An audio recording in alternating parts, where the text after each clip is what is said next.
أعوذ بالله من الشيطان الرجيم. بسم الله الرحمن الرحيم.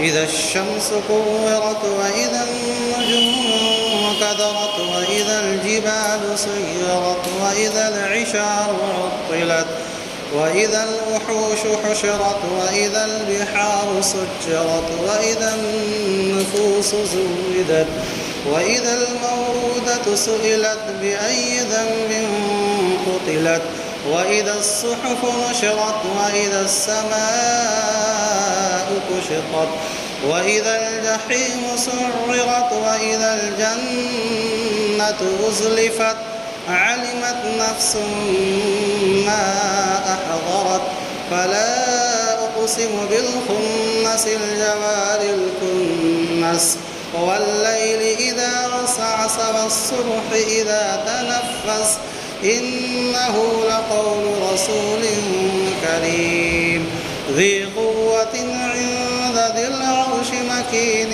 مطاع ثم أمين وما صاحبكم بمجنون ولقد رآه بالأفق المبين وما هو على الغيب بضنين وما هو بقول شيطان رجيم فأين تذهبون إن هو إلا ذكر للعالمين لمن شاء منكم أن يستقيم وما تشاءون إلا أن يشاء الله رب العالمين. یہ سورت جو آپ کے سامنے تلاوت کی گئی ہے، اس سورت کا نام ہے سورت التکویر.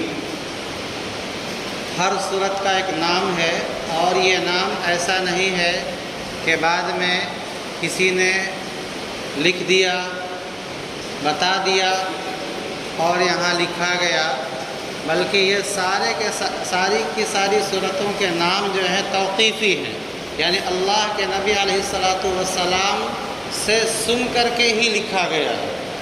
تو اس سورت کا اور کوئی نام رکھنا چاہے تو نہیں رکھ سکتا.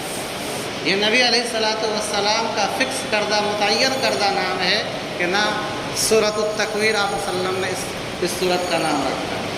تکویر کے معنی آتے ہیں توڑ کر کے کسی چیز کو کہیں ڈال دینا. اللہ رب العزت قیامت سے پہلے یہ آسمان جو سورج سے، چاند سے، ستاروں سے مزین ہے، اچھا لگتا ہے، اور آسمان نام ہے انہی سب چیزوں کا، اللہ رب العزت سب کو توڑ کر کے دریا میں ڈال دیں گے، اور سورج یہ آسمان بے نور ہو جائے گا، اور پھر اللہ رب العزت اس دریا کے اندر آگ لگا دے گا. یہ قیامت سے پہلے اور قیامت قائم ہونے کے بعد کے جو حالات خطرناک قسم کے ہوں گے، اس صورت کے اندر اللہ رب العزت نے اسی کو بیان کیا ہے. اللہ کے نبی علیہ السلام کبھی کبھی فرمایا کرتے تھے کہ میری بالوں کو سورہ تکویر نے جو ہے سفید کر دیا، کیونکہ اس کے اندر قیامت کی ہولناکی کو بیان کیا گیا ہے کہ قیامت کے دن قائم ہونے سے پہلے اور قائم ہونے کے بعد کس قدر ہولناک منظر ہوگا. اس سورت کے اندر کل 19 آیتیں ہیں. شروع کی 14 آیتوں کے اندر اللہ رب العزت نے قیامت سے پہلے جو کچھ نشانیاں ہیں ان کو بیان کیا ہے. اذا الشمس کورت، یاد کرو اس وقت کو جب سورج کو بے نور کر دیا جائے گا. ایک ترجمہ یہ ہے، دوسرا ترجمہ یہ ہے کہ جب سورج کو اٹھا کر کے ڈال دیا جائے گا. دونوں ترجمہ میں کوئی تضاد نہیں ہے، کوئی ٹکراؤ نہیں ہے. جب سورج کو اٹھا کر کے دریا کے اندر ڈال دیا جائے گا تو سورج میں آسمان میں اور سورج میں روشنی کہاں رہے گی. اور دریا میں ڈالنے کی تعلق سے روایت بخاری شریف کے اندر موجود ہے کہ اللہ کے نبی علیہ السلام نے فرمایا کہ اس سورج کو، چاند کو، ستاروں کو، سب کو اٹھا کر کے اللہ رب العزت دریا میں ڈال دیں گے اور پھر دریا کے اندر آگ لگا دی جائے گی. اور ایک روایت میں یہ ہے کہ جہنم میں ڈال دیا جائے گا سورج اور چاند کو۔ اس سے پہلے میں نے بتایا تھا کہ یہ دریا کے پانی کو اللہ رب العزت ہی جو ہے جہنم کی آگ میں تبدیل کر دیں گے۔ تو دونوں باتوں میں کوئی ٹکراؤ نہیں ہے کہ سورج کو اٹھا کر کے دریا میں ڈال دیا جائے یا سورج کو اٹھا کر کے جہنم میں ڈال دیا جائے، کیونکہ جس سورج کو، چاند کو، ستارے کو اٹھا کر کے دریا میں ڈالا جائے گا، اسی دریا کے پانی کو آگ میں تبدیل کر دیا جائے گا، اور یہی ہے جہنم۔ تو دونوں میں کوئی ٹکراؤ نہیں ہے۔ اذا الشمس کورت، جب سورج کو بے نور کر دیا جائے گا، بے روشن کر دیا جائے گا، یا سورج کو توڑ کر کے دریا میں ڈال دیا جائے گا۔ وَإِذَا النُّجُومُ انْكَدَرَتْ، اور جب ستارے ٹوٹ ٹوٹ کر کے گرنے لگیں گے، گر گر کر کے کہاں جائیں گے؟ سمندر میں گریں گے۔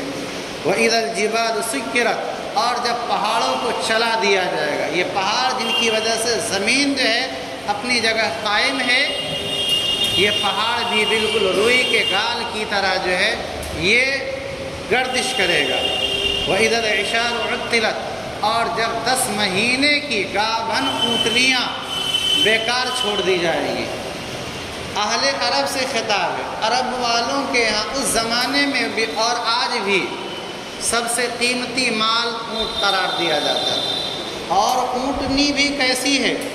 گابھن ہے، اور گابھن بھی کیسی ہے؟ 10 مہینے کی، جو بالکل بچہ دینے والی ہے۔ گاؤں دیہات کے لوگوں سے پوچھیے جو گائے رکھتے ہیں کہ گائے کی ان کے ہاں کتنی اہمیت ہے، کہ اس سے اپنے گھر کے بچوں کے دودھ کا نظم کرتے ہیں، زیادہ دودھ ہوتا ہے تو اس کو بیچتے بھی ہیں، اور جب وہ گائے قریب الولادت ہوتی ہے، اس کی پیدائش کا وقت قریب ہوتا ہے، تو رات رات بھر، دن دن بھر اس کی نگرانی کرتے ہیں کہ ایسا نہ ہو کہ وہ بچہ دے اور بچہ اس کے پیروں میں روندا جائے یا کچھ اور نقصان ہو جائے۔ تو اللہ رب العزت نے فرمایا کہ تم عرب والوں کے ہاں جو قیمتی مال ہے وہ اونٹ ہے، اونٹنی ہے، اونٹنی گابھن ہے، 10 مہینے کی گابھن اونٹنی جو بچہ دینے والی ہے۔ لیکن جب قیامت قائم ہوگی اور قیامت سے پہلے کا جو منظر ہوگا کہ اب تم کو جو ہے اپنی اونٹنی کی بھی فکر نہیں رہے گی۔ وَإِذَا الْوُحُوشُ حُشِرَتْ، اور جب جنگل کے جتنے جانور ہیں سب کو اکٹھا کر دیا جائے گا۔ یہ جنگلوں میں جو جانور رہتے ہیں ان کو وحشی کہا جاتا ہے، اور جو گھروں میں رہتے ہیں ان کو وحشی نہیں کہا جاتا ہے، وہ ہمارے درمیان رہتے ہیں۔ تو یہ جنگل کے جو جانور ہیں وہ سب الگ الگ رہتے ہیں، شیر الگ رہتا ہے اور بھالو الگ رہتا ہے، ہاتھی الگ رہتا ہے، لیکن قیامت کی جو ہولناکی ہوگی، اس کو جو سور پھونکا جائے گا، پہلا سور، وہ اس سے گھبرا کر کے جتنے جانور ہیں وہ سب اکٹھے ہو جائیں گے، چیتا، شیر، بھالو، یہ سب اکٹھے ہو جائیں گے۔ وَإِذَا الْبِحَارُ سُجِّرَتْ، اور جب سمندر کو بھڑکا دیا جائے گا۔ میں نے بتایا تھا کہ دونوں معنی ہے کہ جب سمندر کو ملا دیا جائے گا، کہ سمندر کے اندر اللہ تعالیٰ نے دونوں طرح کے پانی، بعض سمندر کا پانی بالکل کھارا ہوتا ہے اور بعض سمندر کا پانی میٹھا، ایک ہی سمندر کے اندر 2 طرح کے پانی بھی آپ کو ملیں گے۔ یہ اللہ کی قدرت کی نشانیاں ہیں، کوئی پارٹیشن نہیں ہے اس میں۔ اگر آپ ذرا سا ادھر ہاتھ بڑھا کر کے پیو تو جو ہے کھارا، اور ادھر بڑھا کر کے پیو تو میٹھا ہوگا۔ فرمایا کہ اللہ رب العزت سارے سمندر کے پانیوں کو ملا کر کے رکھ دیں گے، اور پھر انہی کے اندر اللہ رب العزت آگ لگا دیں گے۔ وَإِذَا الْبِحَارُ سُجِّرَتْ، اور جب سمندر کو بھڑکا دیا جائے گا۔ وَإِذَا النُّفُوسُ زُوِّجَتْ، اور جب ہر طرح کے لوگوں کو جوڑیوں کی شکل میں اکٹھا کیا جائے گا، یعنی کافر کی الگ جوڑی ہوگی اور مومن کی الگ جوڑی ہوگی۔ ایسا نہیں ہے کہ کافر اور مومن ایک ہی صف میں ہوں گے، کافروں کی لائن الگ ہوگی، مومنوں کی لائن الگ ہوگی۔ پھر ان کافروں میں جو الگ الگ طبقے کے کافر ہوں گے، اللہ ان کو الگ الگ کیٹیگری میں، کوئی زناکار قسم کا کافر ہوگا، کوئی جو ہے شرابی قسم کا کافر ہوگا، اس کی الگ لائن لگی ہوگی۔ ایسے ہی مسلمانوں میں بھی نیک اعمال کرنے والے جو ہوں گے وہ الگ الگ طبقے کے ہوں گے۔ بعض لوگ وہ ہوں گے جو جن کے پاس نمازوں کی کثرت ہوگی، ان کی ایک لائن ہوگی۔ بعض لوگ وہ ہوں گے جن کے پاس صدقات کی کثرت ہوگی، ان کی الگ لائن ہوگی۔ اسی کو اللہ رب العزت نے اس آیت میں بیان کیا ہے، وَإِذَا النُّفُوسُ زُوِّجَتْ، جب الگ الگ طرح کے لوگوں کو سب ملا کر کے الگ الگ لوگوں کو اکٹھا کیا جائے گا۔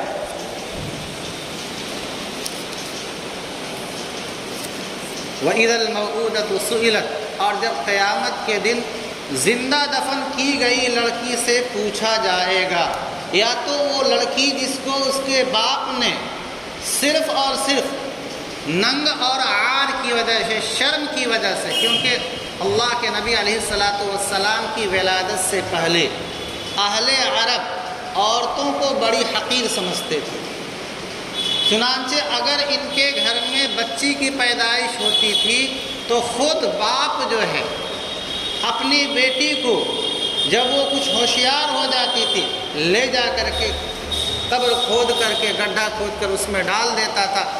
بچی پوچھتی تھی ابا یہ کیا کر رہے ہو؟ باپ کے دل میں جو ہے رحم تک نہیں آتا تھا، وہ زمانے اور معاشرے کے دستور سے مجبور تھا۔ اللہ رب العزت انہی بچیوں سے یا تو پوچھیں گے، اور ان سے پوچھنا در حقیقت ان ظالم باپوں کے ظلم کے اظہار کے لیے ہوگا، یا یہ ہے کہ اللہ رب العزت بجائے ان بچیوں سے پوچھنے کے ان کے ظالم باپوں سے پوچھیں گے کہ تم لوگوں نے کس بنیاد پر جو ہے ان بچیوں کو زندہ قبر میں ڈالا۔ لیکن آپ سوال کر سکتے ہیں کہ قیامت کا دن تو ہر عمل کے بارے میں سوال ہوگا، خاص طور پر یہاں پر زندہ دفن کی گئی لڑکیوں کے بارے میں ہی کیوں قرآن نے کہا سوال کیا جائے گا؟ آپ توجہ سے سنیے کہ یہ بچی ہے نا، اور بچی کو کس نے قبر میں لے جا کر کے دفن کیا ہے؟ باپ نے دفن کیا۔ جب باپ اپنی بچی کو دفن کرے گا تو کون مقدمہ لے جا کر کے دائر کرے گا؟ کوئی نہیں دائر کرے گا، کیونکہ وہ کہے گا میری بیٹی میں جیسے جہاں دفن کروں۔ اللہ فرما رہا ہے کہ میں اس بیٹی کا بھی حق جو ہے اٹھاؤں گا، کیونکہ اس دن جو ہے قیامت کے دن عدل اور انصاف کا دن ہے۔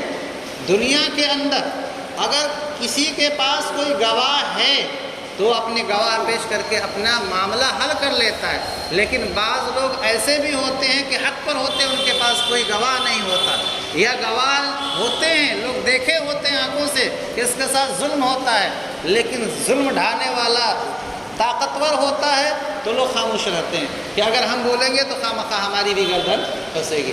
اللہ رب العزت ایسے لوگوں کو بھی تو انصاف دلائیں گے قیامت کے دن۔ تو فرمایا کہ چونکہ باپ نے دفن کیا، کوئی اس کے خلاف دعویٰ دائر کرنے والا نہیں تھا، اور چپکے سے دفن کیا تھا، اس لیے اللہ رب العزت ان بچیوں سے پوچھیں گے تاکہ ان کے باپ کا ظلم ظاہر ہو جائے۔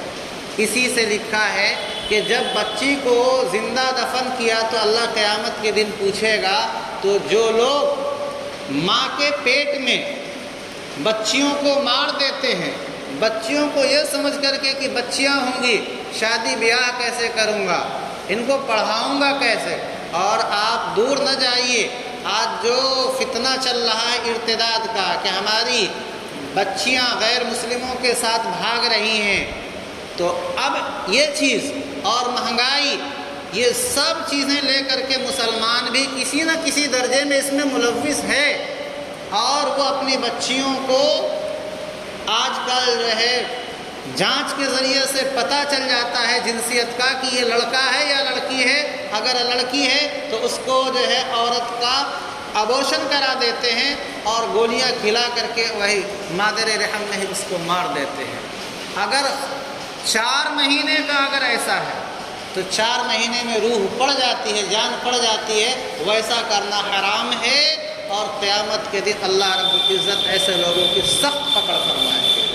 اور اگر 4 مہینہ سے کم ہے تب بھی بغیر کسی مجبوری کے، مجبوری مثال کے طور پر یہ ہو گئی کہ عورت انتہائی کمزور ہے اور اس کے پیٹ میں بچہ ہے لیکن 4 مہینے سے کم کا ہے، اگر ہم اس بچے کو رکھتے ہیں تو یہ عورت کی جان خطرے میں پڑ سکتی ہے، اور سارے ڈاکٹروں نے کہہ دیا رپورٹ میں کہ اب یہ عورت اگر بچہ جننے کا متحمل نہیں ہے، ایسی صورت میں بدرجہ مجبوری اس کی اجازت ہے کہ کیونکہ ابھی روح نہیں پڑی ہے، روح پڑھنے کے بعد تو اجازت ہی نہیں ہے۔ میں بتایا 4 مہینے سے پہلے مجبوری کے درجے میں یہ جائز ہے کہ اس کو جو ہے گرا دیا جائے، لیکن اللہ کے نبی علیہ الصلاۃ والسلام نے فرمایا کہ جو لوگ مانع حمل یعنی استقرار نہ ہونے پائے، پیٹ میں عورت کے بچے نہ ہوں، اس طرح کی تدبیریں اختیار کرتے ہیں، یہ گویا کہ خفیتاً ایک نسل کو تباہ کر رہے ہیں۔ اللہ رب العزت قیامت کے دن ایسے لوگوں سے سوال کرے گا، کیونکہ اللہ کے نبی علیہ الصلاۃ والسلام نے کہا تزودوا الودود الولود فانی مکاثر بکم الامم، کہ تم ایسی عورت سے نکاح کرو جس سے کثرت سے بچے ہوتے ہوں، وہ تم سے خوب محبت کرتی ہو، کیونکہ میں تمام انبیاء پر قیامت کے دن فخر کروں گا کہ میری امت زیادہ ہے۔ اگر ہر مسلمان اپنی عورتوں کو یہ گولیاں کھلانے لگے، ظاہر سی بات ہے کہ امت میں اضافہ کیسے ہوگا؟ نبی نے جس چیز کی تمنا کی تھی، جو نبی کے لیے جو چیز باعث فخر تھی، ہم اس کو مٹا رہے ہیں۔ اس لیے ایسی حرکت نہیں کرنی چاہیے۔ اور اگر اس تصور سے کر رہا ہے آدمی کہ اگر اولاد زیادہ ہوگی تو کہاں اس کو گھر مکان جو ہے رکھیں گے، کہاں اس کی شادی کریں گے، کہاں سے اس کے کھانے کا نہ، یہ تو انتہائی مضر اور ہلاک چیز ہے۔ اگر یہی چیز ہمارے ماں باپ سوچ لیے ہوتے تو ہم دنیا میں نہ آئے ہوتے۔ اس لیے اس طرح کا تصور اسلام کے اندر جائز نہیں ہے۔ وَإِذَا الْمَوْءُودَةُ سُئِلَتْ، اور جب زندہ درگور لڑکیوں سے پوچھا جائے گا بِأَيِّ ذَنبٍ قُتِلَتْ، کس گناہ پر ان کو قتل کیا گیا۔ وَإِذَا الصُّحُفُ نُشِرَتْ، اور جب نام اعمال کو بکھیر دیا جائے گا اور لوگ اپنے نام اعمال کو دیکھیں گے کہ کس نے دنیا کے اندر کیا کیا ہے۔ وَإِذَا السَّمَاءُ كُشِطَتْ، اور جب آسمان کو کھول دیا جائے گا، جب آسمان کے اندر سے سورج کو، چاند کو اور ستاروں کو اٹھا کر کے اللہ رب العزت سمندر میں ڈال دیں گے، اور یہ آسمان بالکل صاف نظر آئے گا۔ آسمان کی جو چیزیں ہیں، قرآن کریم کی ایک سورت ہے سورہ فرقان، 25ویں سورت ہے، اس کی جو ہے آیت نمبر 25 میں غالباً یہ ہے کہ یوم تشقق السماء بالغمام، کہ جس دن کے آسمان پھٹے گا اور بادل اس سے ظاہر ہوگا، وَنُزِّلَ الْمَلَائِكَةُ تَنزِيلًا، اور جوق در جوق فرشتے نازل ہوں گے۔ تو یہ آسمان اپنی جگہ قائم نہیں رہے گا، اسی کو قرآن نے تعبیر کیا وَإِذَا السَّمَاءُ كُشِطَتْ، کیونکہ کشتم کے معنی آتے ہیں کہ جانور کی کھال، اونٹ کی کھال کو الگ کر دینا۔ جب اونٹ کی کھال کو الگ کر دیں گے تو اس کا گوشت نظر آئے گا، ایسے ہی آسمان کو جب ہٹا دیا جائے گا تو آسمان کے اندر کی جو چیزیں ہیں وہ سب نظر آنے لگے گی۔ وَإِذَا الْجَحِيمُ سُعِّرَتْ، اور جب جہنم کو خوب اچھی طرح سے دہکایا جائے گا۔ وَإِذَا الْجَنَّةُ أُزْلِفَتْ، اور جب جنت کو بالکل قریب کر دیا جائے گا۔ عَلِمَتْ نَفْسٌ مَّا أَحْضَرَتْ، اس وقت ہر انسان کو پتہ چل جائے گا جو اس نے یہاں آخرت کے لیے لے کر کے آیا ہے۔ احضرت جو لے کر کے آیا ہے، یا تو نام اعمال کی وجہ سے پتہ چلے گا کہ نام اعمال میں سب کچھ لکھا ہوگا، یا ایک روایت میں ہے کہ خود انسان کا عمل اس کے سامنے آ جائے گا، نیک عمل بھی اور برا عمل بھی، اللہ اس کو جسم کی شکل عطا فرما دیں گے۔ علمت نفس ما حضرت، ہر انسان کو جو کچھ وہ لے کر کے آیا ہے پتہ چل جائے گا۔ فلا اقسم بالخنس، اللہ رب العزت کو حق ہے کہ اپنے مخلوق کی قسم کھائے، چنانچہ اللہ رب العزت نے اپنی قدرت کی نشانیوں میں سے ستارے کی بھی قسم کھائی ہے، اور ستاروں میں سے 5 ستارے، اور ستارے مشرق سے مغرب کی طرف چلتے ہیں، لیکن اللہ کی قدرت کی نشانیاں یہ ہے کہ بعض ستارے چلتے چلتے مشرق سے مغرب کی طرف چلتے ہوئے پھر مغرب سے مشرق کی طرف لوٹتے ہیں۔ اسی کو اللہ رب العزت نے یہاں بیان کیا ہے کہ فلا اقسم بالخنس، میں قسم کھاتا ہوں ان ستاروں کی جو خنس پیچھے کو ہٹتے، یعنی مشرق سے چلے مغرب کی طرف، اور اب وہ پیچھے کو ہٹے، یعنی مغرب سے پھر مشرق کی طرف چلنے لگے۔ الجوار، اور وہ چلتے رہے، الکنس، اور جا کر کے وہ اپنی جہاں سے نکلے تھے وہی جا کر کے چھپ گئے۔ وہ 5 طرح کے ستارے ہیں جو فلکیات سائنس سے جو لوگ تعلق رکھتے ہیں، ہمیں تو یہاں اتنا بتانا ہے کہ یہ اللہ کی قدرت کی نشانیاں ہیں۔ زحل، عطارد، مشتری، زہرہ، یہ اس طرح کے 5 ستارے لکھے ہیں کتابوں میں کہ جو مشرق سے مغرب کی طرف چلتے ہیں اور پھر چلتے چلتے پھر الٹی طرف جو ہے پلٹ جاتے ہیں اور جا کر کے مشرق میں ہی ڈوب جاتے ہیں۔ واللیل اذا عسعس، اور قسم ہے رات کی جبکہ وہ قسم ہے رات کی جبکہ وہ چھا جائے، اور قسم ہے صبح کی جبکہ وہ جو ہے روشن ہو جائے۔ انہ لقول رسول کریم، چونکہ یہ کفار مکہ، یہ صورت مکی ہے، قرآن کریم کو کہتے تھے کہ یہ اللہ کا کلام نہیں ہے، یہ محمد کا گڑھا ہوا نعوذ باللہ کلام ہے۔ اللہ رب العزت نے فرمایا انہ لقول، یہ اس فرشتے کا لایا ہوا کلام ہے، کریم، جو فرشتہ معزز ہے۔ اور وہ کون سا فرشتہ تھا جو اللہ کے نبی کے پاس کلام لایا کرتا تھا؟ حضرت جبریل تھے۔ تو فرمایا انہ، یہ قرآن اس فرشتے کا لایا ہوا کلام ہے جو فرشتہ کریم ہے، عزت والا ہے، ذی قوہ، طاقت رکھتا ہے، عند ذی العرش مکین، اور عرش والے کے پاس یعنی اللہ کے پاس مکین، اس کا ایک مقام و مرتبہ ہے کہ وہ اللہ کا کلام لا رہا ہے تو بغیر اللہ کے ہاں اس کے مقام و مرتبے کی وہ کلام لا رہا ہے۔ کوئی بھی کسی بڑے کے دربار میں پہنچ رکھتا ہے، اس کا کلام لاتا ہے، تو اس کا مطلب یہ ہے کہ اس کی کوئی نہ کوئی پہچان ہے، پکڑ ہے۔ تو اللہ نے فرمایا کہ وہ لانے والا بڑا مقام و مرتبے کا حامل ہے، مطاع، اور اس کی بات آسمان میں مانی جاتی ہے، یعنی جبریل امی کی بات آسمان میں مانی جاتی ہے۔ کیسے مانی جاتی ہے کہ جبریل امی معراج کی شب جب اللہ کے نبی کو آسمان پر لے گئے تھے تو ہر آسمان کے فرشتے پوچھتے تھے کون؟ تو یہ کہتے تھے جبریل۔ کہا آپ کے ساتھ کون؟ تو کہا محمد۔ کہا کہ ان کو بلایا گیا ہے یا خود سے آئے؟ کہا نہیں، بلایا گیا ہے۔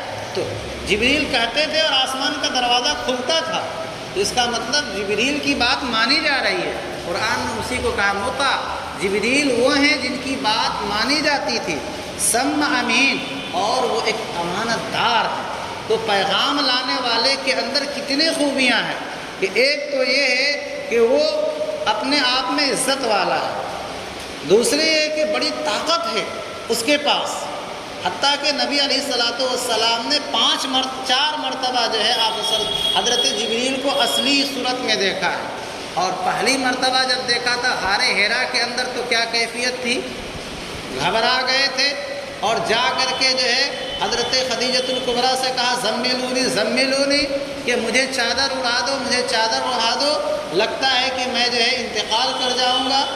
اور بیوی غمگسار تھی، اس نے کہا آپ نہیں ہو سکتے ہلاک، آپ تو غریبوں کے لیے کماتے ہیں، آپ تو یتیموں اور بیواؤں کے سہارا بنتے، اور ایسے کو بھلا اللہ ہلاک کر دے گا تو پھر کیسے کو زندہ رکھے گا اللہ تعالیٰ؟ تو جبریل امی کے اندر ایک طرح کی بڑی طاقت تھی، اور پر سے چاہے تو جو ہے اپنے جو ہے پوری جو ہے زمین کو اٹھا کر کے پلٹ دے، اتنی طاقت اللہ تعالیٰ نے حضرت جبریل میں دی تھی۔ اور مقام و مرتبہ تو تھا ہی ان کا جو اللہ کے پاس۔ اور اسی طرح سے یہ لوگ کہتے تھے کہ نعوذ باللہ محمد صلی اللہ علیہ وسلم، مطلب اس کو کہنے میں بھی زبان سے جو ہے شرم آتی ہے۔ قرآن نے کہا ہے کہ وما صاحبکم بمجنون، تمہارے ساتھ رہنے والے یہ محمد پاگل نہیں ہیں۔ تم یہ کہتے ہو کہ محمد پاگل ہو گئے ہیں، یہ ایک پاگل کا کلام ہے، اس سے تم کیا کہنا چاہتے ہو؟ یہی نہ کہ تاکہ جو لوگ آتے ہیں حج کے اندر ان کو روکا جا سکے۔ اگر آپ یہ کہتے ہیں یہ پاگل آدمی ہے تو کوئی اس کی بات نہیں سنے گا۔ تو لوگوں کو روکنے کے لیے یہ طرح طرح کے حربے استعمال کرتے تھے۔ اللہ نے کہا وما صاحبکم بمجنون، تمہارے ساتھ رہنے والا جو 40 سال تمہارے درمیان بغیر نبوت کے رہا اور 13 سال نبی بنائے جانے کے بعد مکہ میں رہا، وہ پاگل نہیں ہے۔ وَلَقَدْ رَآهُ بِالْأُفُقِ الْمُبِينِ، اور یہ بھی نہیں ہے کہ کہیں دور آسمان پر جو ہے یا کہیں اور حضرت جبریل ہوں اور حضور کہیں اور ہوں۔ لَقَدْ رَآهُ، حضور نے جبریل کو دیکھا ہے بالافق المبین، صاف شفاف کنارے پر، بالکل آخری کنارہ جو آسمان کا تھا وہاں دیکھا کہ جبریل نے پر پھیلایا ہوا اور آسمان بالکل جو ان کے پر سے ڈھک چکا ہے۔ تو فرمایا کہ جبریل کو انہوں نے دیکھا بھی ہے، اور میں نے بتایا کہ 4 مقام پر تو اصلی جو ہے، ایک مقام اجیاد میں دیکھا تھا، غار حرا میں دیکھا تھا، اور اسی طرح سے 1-2 مقام ایسے ہی جو سدرۃ المنتہا پر دیکھا تھا جب معراج میں۔ تو کئی مقامات پر اللہ کے نبی علیہ الصلوۃ والسلام نے دیکھا، اور باقی حضرت جبریل آتے تھے تو انسانی شکل میں آتے تھے، اور کبھی جو ہے آواز گھنٹی کی سی آتی تھی جو وحی کی علامت ہوتی تھی، جبریل کی کوئی شکل نہیں ہوتی تھی۔ وما هو علی الغیب بضنین، اور یہ محمد مخفی بات یعنی وحی کی جو بات ہے اس میں مخالفت بھی نہیں کرتے ہیں، اس سے کہانت کی نفی کی جا رہی ہے۔ عربوں کے ہاں کچھ لوگ کاہن ہوتے تھے، جس طرح سے آج کے زمانے میں بہت سے ایسے لوگ ڈھونگی قسم کے ہیں جو اسٹیشنوں کے باہر یا سڑکوں کے اوپر بیٹھے رہتے ہیں، اور 20 روپیہ 50 روپیہ دے کر کے آپ کے ہاتھوں کی لکیروں کو دیکھ کر کے بتائیں گے کہ آپ پر کیا گردش آنے والی ہے۔ آپ ان سے کہیں کہ آپ اپنی گردش کو تو دور نہیں کر پائے کہ آپ سڑک پہ بیٹھے جو ہے 20 روپیہ 50 روپیہ لے رہے ہو، اور آپ ہمارے اوپر آنے والی گردش کو بتا رہے ہو۔ تو اس زمانے میں بھی ایسے لوگ تھے جو غیب کی باتوں کو، کیونکہ اللہ کے نبی علیہ الصلوۃ والسلام کے بعد ان کی شیاطین کی آسمان پہ آمد و رفت بند ہو گئی، تو یہ نبی بنائے جانے سے پہلے یہ لوگ جاتے تھے شیاطین، اور کچھ باتیں جا کر کے سنتے تھے، اور آ کر کے ایسے کاہنوں کے جو ہے کان میں کچھ نہ کچھ کہتے تھے، اور فرشتوں کو اگر نظر آ جاتے تھے یہ شیطان تو وہ مارتے تھے گولے سے اور وہیں بھسم ہو جاتے۔ کچھ آدھی ادھوری باتیں سنی اور کچھ جو ہے نہیں سنی تو یہ کہہ دیتے تھے، اور محمد صلی اللہ علیہ وسلم کہتے تھے تو کہتے دیکھو میں نے بتایا تھا نا۔ تو آدھی باتیں ان کی سچی ہوتی تھی، آدھی جھوٹی ہوتی تھی، اور اہل عرب ان پر بڑا اعتماد کرتے تھے۔ آپ کا ایک وقت لوں گا لیکن بات بڑی دلچسپ ہے۔ اللہ کے نبی علیہ الصلوۃ والسلام اپنے غلام حضرت زید سے بڑی محبت کرتے تھے۔ ان کے جو صاحبزادے تھے حضرت اسامہ کالے تھے، اور حضرت زید انتہائی گورے تھے، اور حضور صلی اللہ علیہ وسلم کی جو باندی ابا حضور سے عبداللہ سے ملی تھی ام ایمن، جن کا حضور بڑا خیال کرتے تھے، کیونکہ ام ایمن کی گود میں پلے بڑھے تھے حضور صلی اللہ علیہ وسلم۔ تو ام ایمن سے بعد میں شادی ہوئی حضرت زید کی، پہلے شادی ہوئی تھی حضرت زینب سے، لیکن زینب خاندان قریش کی عورت، اور حضرت زید جو ہے آزاد کردہ غلام، تو کبھی کبھی زینب کو طیش آتا تھا، اور ایسی بات ہو تو میاں بیوی میں بات بنتی نہیں ہے۔ بالآخر جو ہے زینب اور حضرت زید کا طلاق ہوا، اور حضور صلی اللہ علیہ وسلم نے حضرت زینب سے اللہ کے حکم سے نکاح کیا، وہ مسئلہ دوسرا ہے، پھر تانا زنی شروع ہوئی۔ لیکن زید کی شادی پھر ام ایمن سے ہوئی تو حضرت اسامہ پیدا ہوئے اور کالے تھے، لیکن حضور کے بڑے چہیتے تھے، حتیٰ کہ حضرت حسین اور حسن سے جتنی محبت کرتے تھے حضور، حضرت اسامہ سے بھی اتنی ہی محبت کرتے تھے۔ آخر انتقال کے موقع پر حضور نے جو لشکر جو ہے روانہ کیا تھا، اس کا کمانڈر جو ہے بنایا تھا حضرت اسامہ کو، اور اس کے فوجی تھے حضرت ابو بکر تھے، حضرت عمر تھے، اور لوگوں نے تان دیا کہ ایک غلام جو ہے وہ ہمارا سردار رہے گا۔ حضرت عمر رضی اللہ تعالیٰ عنہ نے کہا خاموش رہو، اس کے باپ کو بھی تم لوگ وہی کہتے تھے، اس کا باپ اللہ کے نبی کو اتنا ہی چہیتا تھا جتنا جو ہے اسامہ چہیتا ہے۔ تو بات کس پہ آئی؟ یعنی کہیں سے بات کہیں آگے جا جاتے ہیں۔ وَلَقَدْ وَمَا هُوَ عَلَى الْغَيْبِ بِضَنِينٍ، اور یہ غیب کی باتوں میں جو ہے بے بخالت کرنے والے نہیں ہے۔ وہ کسی ذہن مناسبت سے آئی تھی، بات نکل گئی۔ وَمَا هُوَ بِقَوْلِ شَيْطَانِ الرَّجِيمِ، اور یہ جو ہے مردود دھتکارے ہوئے شیطان کا قرآن کلام نہیں ہے۔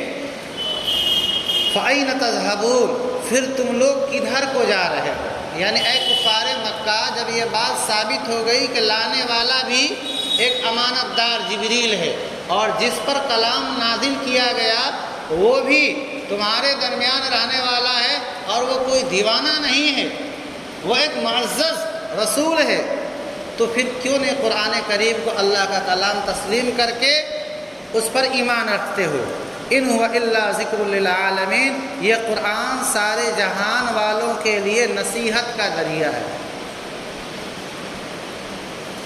لیکن اب سوال یہ ہے کہ جب نصیحت کا ذریعہ ہے تو ان کفار مکہ کو کیوں نہیں قرآن کریم کے ذریعے نصیحت حاصل ہوئی؟ اللہ رب العزت نے آگے اس کا جواب دیا ہے کہ لمن شاء منکم ان یستقیم، ان لوگوں کے لیے جو تم میں سے سیدھے راستے پر چلنا چاہے۔ وہ خود ہی سیدھے راستے پر نہیں چلنا چاہ رہے تھے، تو جو خود نہ چاہے اللہ رب العزت اسے ہدایت بھی نہیں دیتے ہیں۔ اللہ رب العزت نے قرآن میں فرمایا ہے کہ لا یغیر اللہ، کہ اللہ رب العزت کسی قوم کی حالت کو اس وقت تک نہیں بدلتے ہیں، ان اللہ لا یغیر ما بقوم حتی یغیروا ما بانفسہم، کہ قوموں کے ساتھ، لوگوں کے ساتھ جو حالات پیش آتے ہیں اس کے ذمہ دار وہ خود ہوتے ہیں، اور وہ بہانہ کس کا بناتے ہیں کہ ہماری تقدیر ایسی تھی۔ آپ خود نے آپ نے کوشش نہیں کری اور آپ نے کہا کہ جو ہے ہماری تقدیر، آج جو کچھ ہم مسلمانوں کے ساتھ ہو رہا ہے یہ سب ہماری کرتوتوں کا نتیجہ ہے، اور ہم بہانہ کیا بناتے ہیں کہ یہ ہماری تقدیر ہے۔ تقدیر تو حضرت ابوبکر و عمر عثمان و علی کی بھی تھی کہ انہوں نے اتنی محنت کری، اور اسلام جو چھوٹا سا تھا اتنا پھیلایا کہ پورے عالم میں جو ہے پھیل گیا، اور ایک مسلمان 100 پہ بھاری۔ آج جگاتے ہیں کہ 100 مسلمان اور ایک غیر مسلم، پھر بھی جو ہے کیا ہے، ڈر، خوف یہ پیدا ہوا ہے۔ یہ ہماری جو ہے نحوستوں کا نتیجہ ہے، بداعمالیوں کا نتیجہ ہے۔ فرمایا کہ ان هو الا ذکر للعالمین، یہ قرآن سارے جہان کے لیے نصیحت کا ذریعہ ہے، ان لوگوں کے لیے جو تم میں سے صحیح راستے پر چلنا چاہے۔ وما تشاءون، اور تم نہیں چاہو گے مگر یہ ہے کہ اللہ جو سارے جہان کا رب ہے وہ چاہے، یعنی اللہ کی مشیت کے بغیر کچھ بھی نہیں ہوتا۔ لیکن ہم کو نہیں معلوم کہ اللہ کی مشیت ہمارے بارے میں کیا ہے۔ اللہ نے ہمیں عقل دی ہے، آنکھیں دی ہیں، لہذا ہم یہ نہیں کہہ سکتے نماز چھوڑ کر کے کہ اللہ تعالیٰ نے یہی چاہا کہ ہم نماز نہ پڑھے تو ہم نماز نہیں پڑھے۔ نہیں، ہمیں نہیں معلوم، اللہ نے ہمیں ایک طرف حکم دیا ہے، ہم اللہ کے حکم کو بجا لائے۔ ہم نے جو ہے وضو کیا، نماز کے لیے آ رہے تھے کہ اچانک موت ہو گئی، تو ہم یہ کہیں کہ بھائی ہم تو نماز پڑھ کر کے وضو کر کے جا رہے تھے نماز پڑھنے کے، اللہ کی مشیت، اب اسے مشیت کہیں گے۔ اور یہ کہ ہم وضو بھی نہ کریں، نماز کے لیے آئیں بھی نہ کہیں، اللہ کی مشیت، یہ اللہ کی مشیت نہیں، یہ گویا کہ اپنی مشیت کو آپ اللہ کی مشیت بتلا رہے ہیں۔ دعا فرمائیں، اور یہ اللہ کا بڑا احسان ہے کہ تقریباً ہم لوگ ایک پارہ مکمل کرنے والے ہیں۔ الحمد للہ رب العالمین، والصلاة والسلام علی سید الانبیاء والمرسلین۔ ربنا ظلمنا انفسنا وان لم تغفر لنا وترحمنا لنكونن من الخاسرین۔ رب اجعل لي مقيم الصلاة ومن ذريتي ربنا تقبل دعاء۔ ربنا اغفر لي ولوالدي وللمؤمنين يوم يقوم الحساب۔ ربنا لا تؤاخذنا إن نسينا أو أخطأنا، ربنا ولا تحمل علينا إصرا كما حملته على الذين من قبلنا، ربنا ولا تحملنا ما لا طاقة لنا به، واعف عنا واغفر لنا وارحمنا أنت مولانا فانصرنا على القوم الكافرين۔ اے اللہ ہم سب کے گناہوں کو معاف فرما دیجئے، اے اللہ ہم سب کی خطاؤں کو درگزر فرما دیجئے۔ اے ہمارے پروردگار، جس اچھی نیت سے اخلاص کے ساتھ ہم قرآن کریم کی اس مجلس میں بیٹھتے ہیں، یا اللہ بیٹھنے کو، سننے کو، سنانے کو قبول فرما لیجئے۔ یا اللہ اس کو ہمارے لیے ذخیر آخرت بنا دیجئے، یا اللہ اسے ہمارے قبر کے اندر نور بنا دیجئے۔ یا اللہ اپنے یہاں یا اللہ قبولیت کا ذریعہ بنا دیجئے۔ اے ہمارے پروردگار، ہم میں سے جن کے ماں باپ دنیا سے جا چکے ہیں، یا اللہ ان کی مغفرت فرما دیجئے۔ جن کے ماں باپ زندہ ہیں، یا اللہ ان کی خدمت کی توفیق مرحمت فرما دیجئے۔ یا اللہ ہم میں سے جو بیمار ہیں ان کو شفاء عاجلہ دائمہ مستمرہ عطا فرما دیجئے۔ یا اللہ یا ان کے گھر میں کوئی بیمار ہے تو یا اللہ اس کو شفاء عطا فرما دیجئے۔ اے ہمارے پروردگار، ہم میں سے جو بھی جس ضرورت کا محتاج ہو، یا اللہ آپ لوگوں کے دلوں کی باتوں کو بہتر جانتے ہیں، یا اللہ سب کی جائز تمناؤں کو، مرادوں کو پورا فرما دیجئے۔ اے ہمارے پروردگار، ہم میں سے جو لوگ کاروبار جن کا متاثر ہے، یا اللہ ان کے کاروبار کو بہتر بنا دیجئے، یا اللہ بہتر بنا دیجئے۔ اے ہمارے پروردگار، جو بھی یا اللہ مسائل ہیں ان مسائل کو دور فرما دیجئے، حل فرما دیجئے۔ اے اللہ اگر وہ قرض میں ڈوبے ہوئے ہیں، یا اللہ اپنے خزانہ غیب سے ان کے قرض کی بھرپائی کا انتظام فرما دیجئے۔ اے ہمارے پروردگار، ہم میں سے جن کے بچے بچیاں جوان ہو چکے ہیں، یا اللہ مناسب رشتے نہیں آ رہے ہیں، یا اللہ غیب سے اس کا نظم فرما دیجئے، یا اللہ غیب سے نظم فرما دیجئے۔ یا اللہ ہمارے گھروں کو یا اللہ دینی ماحول والا بنا دیجئے، یا اللہ ہمارے بچے اور بچیوں کو دیندار بنا دیجئے، یا اللہ ہماری بستی کو یا اللہ امن کا گہوارہ بنا دیجئے، یا اللہ ہمارے آپسی اختلافات کو دور فرما دیجئے۔ یا اللہ اس قرآن کریم سے اور نبی علیہ الصلوۃ والسلام کی حدیثوں سے ہمیں فائدہ اٹھانے والا بنا دیجئے۔ یا اللہ جو کچھ ہم نے مانگا آپ اسے بھی عطا فرما دیجئے، یا اللہ جو کچھ مانگنے سے رہ گیا یا اللہ آپ اسے بھی عطا فرما دیجئے۔ صلی اللہ تعالی علی خیر خلقہ محمد و آلہ و صحبہ اجمعین برحمتک یا ارحم الراحمین۔